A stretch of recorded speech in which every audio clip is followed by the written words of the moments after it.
തേന്മാവിൻ കൊമ്പത്ത് ഇന്നു മുതൽ എല്ലാ ദിവസവും രാത്രി 9 മണിക്ക് നമ്മുടെ സ്വന്തം സൺ സൂര്യയിൽ. ആ ദേവൂട്ടി അവന് കെട്ടിച്ചു കൊടുക്കാന്ന്. അതും നടന്നില്ല. ഇപ്പൊ എന്റെ മോളെ ദുഷ്ടൻ.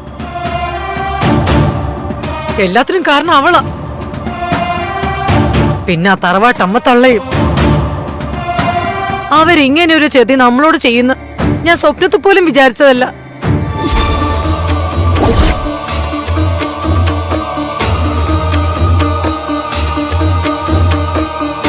അച്ഛനൊന്ന് വന്നോട്ടെ അമ്മേ, നമുക്ക് പോലീസിൽ എന്തായാലും പരാതി കൊടുക്കാം. അതുകൊണ്ടൊക്കെ എന്ത് കാര്യം? പോലീസുകാരൊക്കെ അവന്റെ പക്ഷത്തല്ലേ?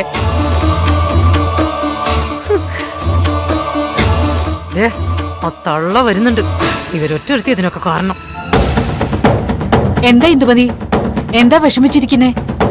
നിങ്ങൾക്കിപ്പൊ സമാധാനായില്ലേ? നിങ്ങള് ഞങ്ങളെ മുക്കുപണ്ടം തന്ന് കബളിപ്പിക്കായിരുന്നു അല്ലേ?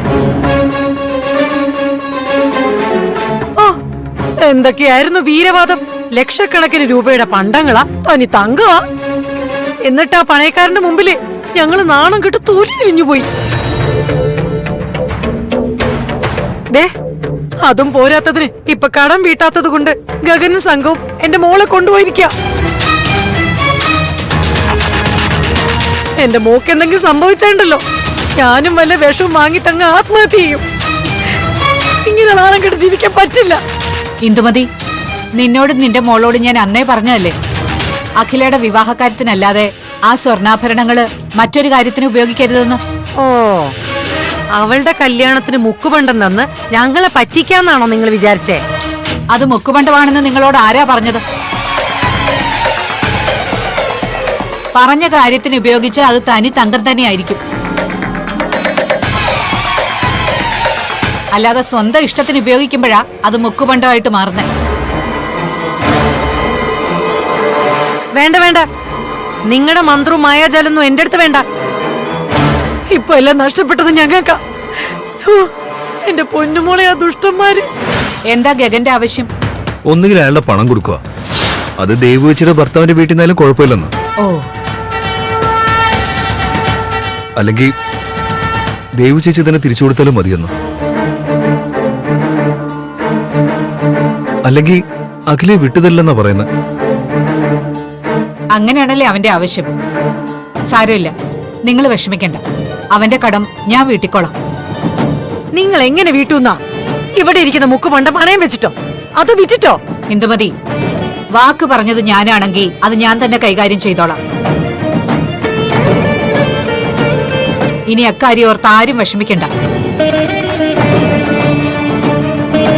അവന്റെ കടം വീട്ടിയ പോരെ, അത് ഞാൻ ഏറ്റു.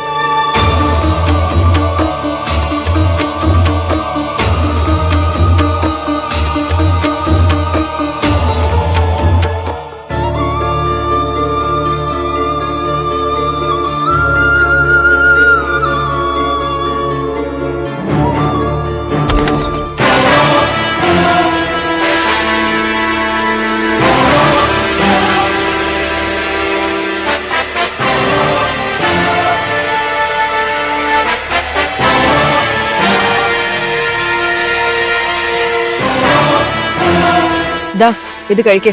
കൊണ്ടുപോടുന്ന എനിക്കൊന്നും വേണ്ട. എന്താ പട്ടിണി കിടന്ന് ചാവാനാണോ നിന്റെ ഉദ്ദേശം? അതെ, ഇവിടെ കഴിയുന്നതിലും അങ്ങ് ചാകുന്നെങ്കിൽ ചാകട്ടെ. നിന്നോട് മര്യാദക്ക് ഇത് കഴിക്കാനാ പറഞ്ഞത്. കൊണ്ടുപോടുന്ന എനിക്കൊന്നും വേണ്ട. പട്ടിണി കിടന്ന് ചത്താലും നിങ്ങളുടെ ഒന്നും ഔദാര്യം ഞാൻ സ്വീകരിക്കില്ല. കൊണ്ടുപോവാൻ കാണിക്കുന്നോടി, ഇറങ്ങടി. നിന്റെ അഹങ്കാരം ഒന്നും എന്റെ അടുത്ത് കാണിക്കണ്ട. മര്യാദക്ക് പറഞ്ഞതനുസരിച്ചില്ലെങ്കിൽ ഒന്നാളയും കാഞ്ചന, അവളെ വിട്ടേക്ക്. എന്താ പ്രശ്നം? പ്രാണം കിടന്നോട്ടെ എന്ന് കരുതി വല്ലതും കഴിക്കാൻ കൊടുത്തപ്പോ കൂട്ടാക്കുന്നില്ല ഇവള്. എന്താ മോളൂസ ഇത്? ഞങ്ങളോടുള്ള ദേഷ്യം എന്തിനാ നീ ആഹാരത്തോട് തീർക്കുന്നേ? നീ നല്ല സുന്ദരി കുട്ടിയല്ലേ മോളെ? അഖിലേ, ഞങ്ങക്ക് നിന്നെ ഇവിടെ ഇങ്ങനെ തടവിലാക്കി ഉപദ്രവിക്കണം എന്നൊന്നുമില്ല. ഞാൻ പറഞ്ഞല്ലോ, നീ എനിക്കൊരു ശത്രുവല്ല. ഘോരയുടെ കയ്യിൽ നിന്നും ഞാൻ നിന്നെ രക്ഷിക്കാം. പകരം നിന്റെ ദേവൂട്ടിയില്ലേ, അവളെ ഇവിടെ എത്തിക്കാൻ സഹായിച്ചാൽ മാത്രം മതി. സന്ദീപ് അവളെ താലി കെട്ടിയെങ്കിലും ഇപ്പോഴും അവൾ അവന്റെ ഭാര്യയായിട്ടില്ല എന്ന് ഞങ്ങൾക്കറിയാം. അതുകൊണ്ടാണ് ഞാൻ പറഞ്ഞത് അവളെ ഇവിടെ എത്തിച്ചാൽ നിന്നെ സുരക്ഷിതമായി നിന്റെ വീട്ടിലെത്തിക്കാന്ന്. എന്തു പറയുന്നു? എനിക്കറിയില്ല, ദേവൂട്ടിയുടെ കാര്യം തീരുമാനിക്കുന്നത് ഞാനല്ലല്ലോ.